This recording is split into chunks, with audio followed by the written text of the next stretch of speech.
છેલ્લા ઘણા સમયથી અકોટા વિસ્તારમાં આવેલ એસોસિએટ સોસાયટીમાં ગેસ પાઇપલાઇનમાં પૂરતા પ્રમાણમાં ગેસ આવતો નથી, જેને લઈને રહીશો ત્રાહિમામ પુકારી ઉઠ્યા છે। વડોદરા શહેરના અકોટા વિસ્તારમાં આવેલ એસોસિએટ સોસાયટીના સ્થાનિક લોકો દ્વારા આક્ષેપો કરવામાં આવ્યા છે કે ઘરોમાં ગેસ લાઇનમાં પૂરતો ગેસ ન મળતા સવારે અને સાંજે ઘર વપરાશમાં જમવાનું બનાવવામાં ઘણી તકલીફો વેઠવાનો વારો આવ્યો છે।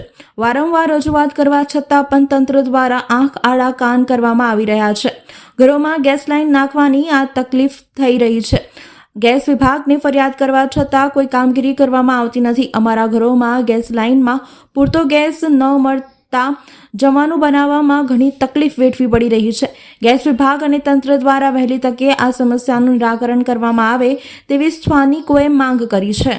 અરે સમાચાર હું ભાઈ એક તો ગેસ ના આવે, કશું ના આવે।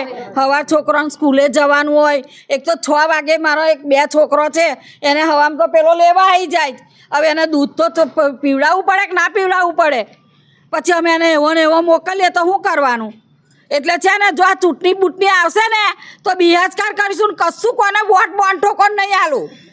હા, એટલું યાદ રાખજો તમે લોકો। અમારા ઘરમાં આ ગેસ ના આવે કેવી રીતે ચાલે? પછી અમારે રોજ ચા હવારમાં લેવા જવાની, દૂધ લેવા જવાનું તે લારીએ। ઓ ભાઈ, આ ભરેલું રહ્યું બતાવું, આખી ફાઇલ બનાવી છે કમ્પ્લેટ 2 વાર। અમારે પેલી એક છોકરી આગળ નોકરી કરે છે, એને હવામાં 7 વાગે જવાનું હોય, એટલે એને બિચારી તકલીફ છે। બપોર આવે તો બપોરે ના હોય અને ટડાપોને આવવાનું। એરિયામાંથી એસોસિએટેડ સોસાયટીમાંથી બોલું છું। અમારા સોસાયટીમાં 6 મહિનાથી ગેસ નો પ્રોબ્લેમ છે।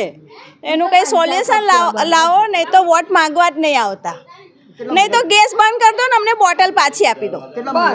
6 મહિનાથી પ્રોબ્લેમ છે। જ્યારનું પૂર આવ્યું છે ને, હવે કહીએ છીએ ને તો કે બધું બદલવાનું, આખી સોસાયટીમાં ઘરે ઘરે કંઈ લાઈન ના બદલવાની હોય, બદલો મેન હોલની બદલો ને આ સોસાયટીની, અમારે ઘર તોડવાનું।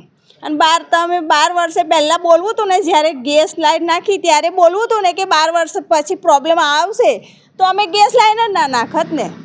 અમારી બોટલ એ સારી હતી, તમારી ગેસ લઈ લો અને અમને અમારી બોટલ પાછી આપી દો, નહીં તો ગેસ ચાલુ કરી દો। શું ગેસ બિલ ના ભરતા હોય તો એ અમે એમના માથે ના ચડીએ, એ અમારા માથે ચડી જાય।